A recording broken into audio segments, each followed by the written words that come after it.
So ECOVACS reached out to me to partner up on this video to talk about their new DEEBOT X9 Pro OMNI, a robot they are positioning as the master of both dry and wet cleaning. And honestly, after seeing some of the specs, it has some mess detection stuff with AI, a triple lift system, a scrubbing mop that cleans itself in real time, I was intrigued, especially that there's a potential home assistant integration. Whether if you're a tech nerd like me, you're constantly busy, or you're just somebody who wants clean floors all the time, having a robot like this makes a huge difference. In this video, I'll be testing the X9 Pro OMNI in a few different real-world situations: dry messes, wet spills, hair cleanup, edge mopping, just testing out how it handles being an all-in-one floor cleaning system. We'll also take a look at the app and compare it to the Yeti Mop Station Pro, which has been my solution up until this point, to see how much of an upgrade it really is compared to what I've been using for quite some time. Starting with wet cleaning, on the Yeti, it has these two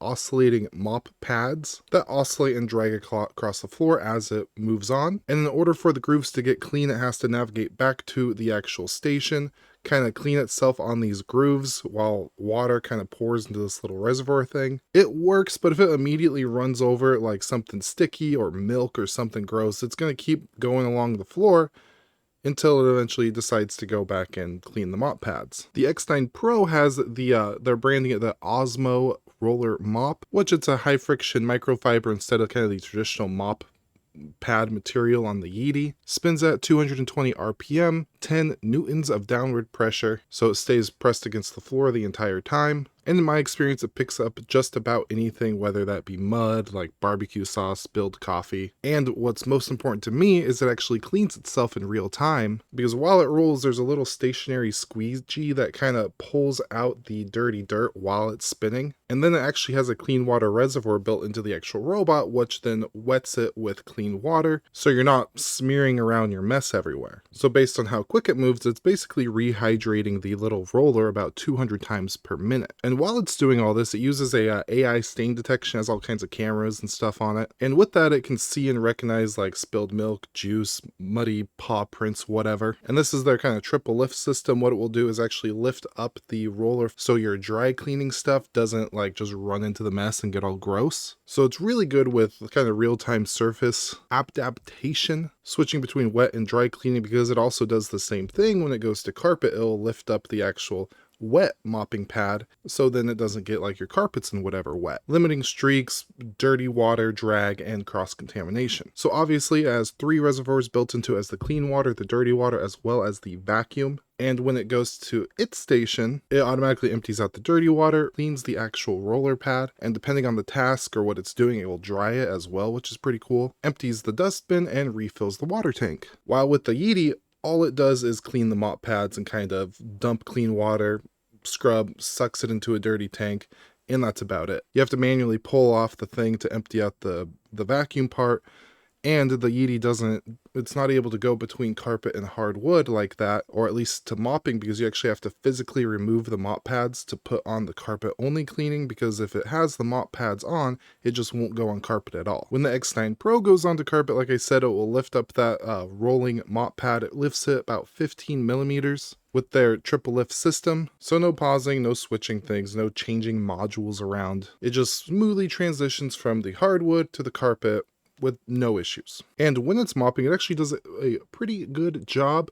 For example, there's a situation we have a new puppy, so he had a little accident in the kitchen, and I was going to clean it up, but I decided to test the actual mop and all that, and it had enough like clean water, enough pressure, that I think it took it 2 passes to actually clean up the entire stain, which it happened at night, so it was morning and it was dry and would have been an effort to clean, and it was able to pick it up and it worked pretty good. Another thing that was cool is they call it their True Edge 3D, which the actual little roller for mopping can swivel out a little bit, so it gets super tight on edges. So if the spill actually extends to the edge, it's very limited or very rare that you're gonna have to go through and do manual edge cleaning, it usually picks everything up, which is nice. And it can detect where the wall is with a structured light sensor instead of infrared, which a lot of other robots use, which scans a wide kind of cone shape field from the ground up, measuring from, I think it's 1.2 centimeters to 9 centimeters above the floor, helping it know exactly where the wall actually is when it's cleaning. Now, that scene you just saw with the milk was actually before I enabled their wet-dry separation feature. What you can see here with some spilled sriracha sauce, it rolls up and actually detects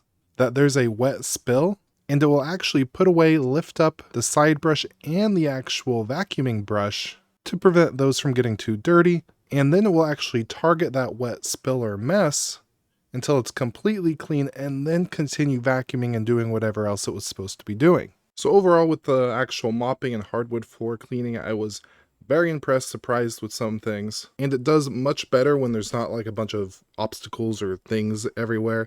So like if I have a kitchen chair sitting there, it's going to clean around the feet pretty close, but there'll be a small circle area that wasn't clean. So generally whenever I have it run, or if I want it to like really clean good and do a deep clean, I'll throw like my chairs upside down on the kitchen table, just kind of pick up the area and make sure that all the surfaces that I want it to clean are visible. And kind of the same thing goes with any other robot vacuum. The better environment you give it, the better it's going to be able to clean. Which the AI-VI 3D navigation works really good. If there's a bunch of obstacles to navigate, here I laid out a bunch of my son's dinosaurs, and it does pretty good cleaning around them, or just skirting directly past them if it's going somewhere else. So from there we go on to the vacuuming, and my wife really wanted me to buy her like one of those super expensive wireless handheld vacuum cleaners. I forgot the brand. Dyson, super expensive battery powered Dyson vacuum. Anyways, with the power of the actual vacuum unit, I had it clean our carpets, and I was able to convince her that we could hold off on that for a little bit. Direct duct motor,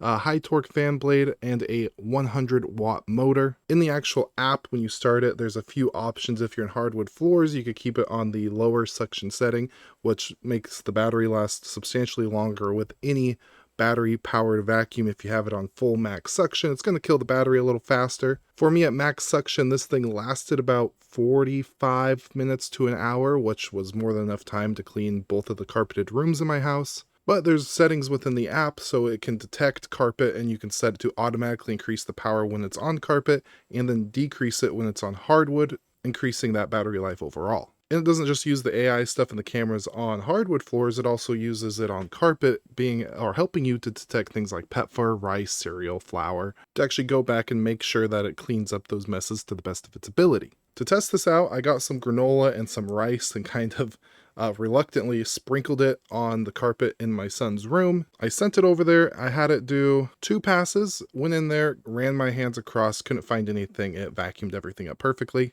And then they have something called their Zero Tangle 3.0 system, which is primarily for pet hair. The roller brush and the side brush are both anti-tangle. So I asked my wife a very odd favor. Can I borrow your hairbrush? There was no hair on it, so I had her brush her hair for me so I could steal some. Put it on the floor, had it go vacuum it up, checked the little roller, and it was hairless. Nice. It has built-in comb teeth, a V-shaped roller, a spiral side brush design, so the hair doesn't get wrapped up. Which we have a crappy old Shark vacuum that we use sometimes, and like every other time I use it, I have to pull out the roller and get like scissors, and not a fan. So from there, I'm going to talk about the app, and I'm going to rewind a bit because the very first thing you do is map your house.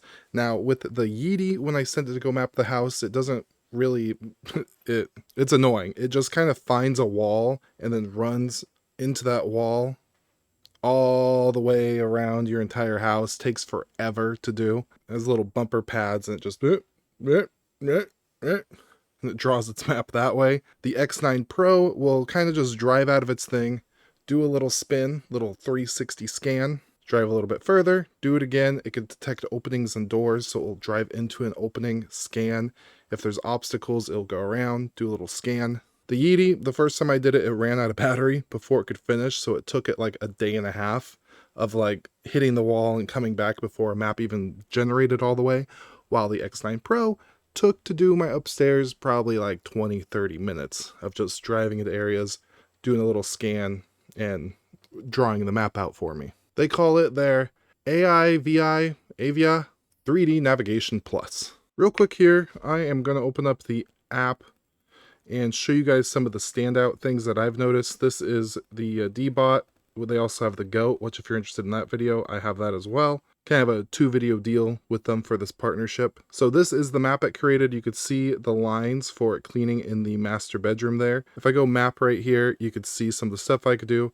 I have the name area, virtual boundaries. I could divide areas, which I did with this storeroom right here. It thought the kitchen and the storeroom were one thing. It's really a staircase area. It does have drop detection, so in the storeroom, there's a lip there, so if it didn't have this, it would probably just drive off the wall, fall down the stairs. It doesn't do that, which is nice. Right now it's set to auto clean, but usually what I do is I clean an area at a time. So what I would do is like tap on the living room, one area is selected, and then you could select the cleaning mode, whether you want to be like vac only, mop after vac, or mop and vac.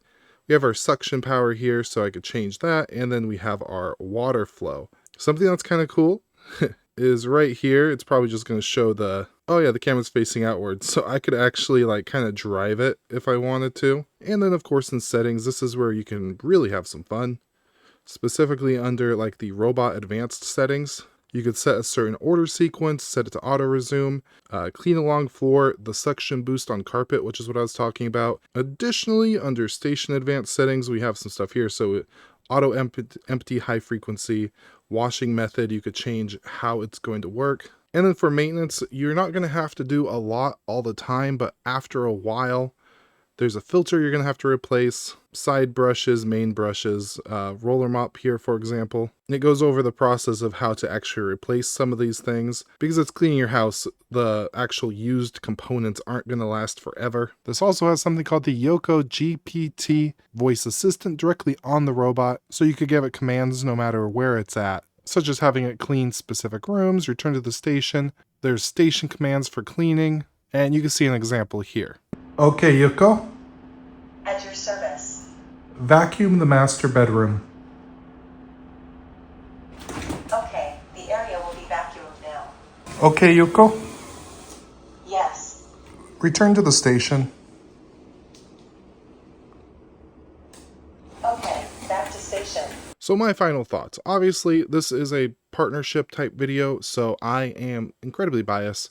But compared to the products I've used previously, this thing is definitely a premium item. Kind of my favorite thing about it is the stain detection. So like that example I gave earlier with the pee stain for my puppy, it took it about 2 passes. He did it again later, which that one took more than 2 passes, but it could see and recognize that that stain was still there, so it did some additional passes. Cool stuff. Out of everything on the market, it seems to be an expert product in what it's trying to do, and best of all, my wife loves it, so got the stamp of approval there. So again, if you're building a smart home, you're trying to computerize everything and try to make your stuff as convenient as possible, it's worth checking it out. Or if you just hate cleaning and you want it to keep your floors clean all the time, you're probably not going to want to mop every day, but this will do it for you. Check out my link down below. So again, big thank you to ECOVACS for sending this over, and with all that, I do hope you have an absolutely beautiful day, and goodbye.